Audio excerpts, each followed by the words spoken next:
কবি পূর্ণেন্দু পর্তির লেখা কবিতা সেই গল্পটা। আবার সেই গল্পটা এখনো শেষ হয়নি।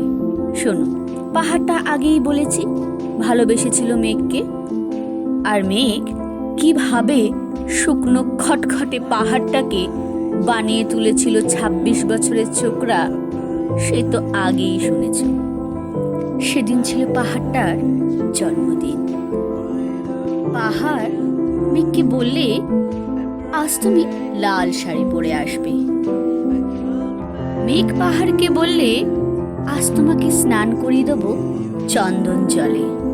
ভালোবাসলে নারীরা হয়ে যায় নরম নদী, পুরুষেরা জ্বলন্ত কাঠ। সেইভাবেই মেঘ ছিল পাহাড়ের আলিঙ্গনের আগুনে, পাহাড় ছিল মেঘের ঢেউ জলে।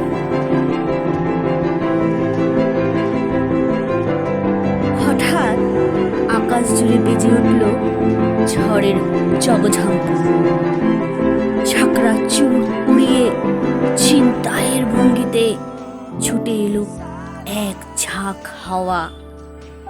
মেঘের আঁচলে টান মেরে বলল, ওঠ ছুড়ি, তোর বিয়ে। এখনো শেষ হয়নি গল্পটা।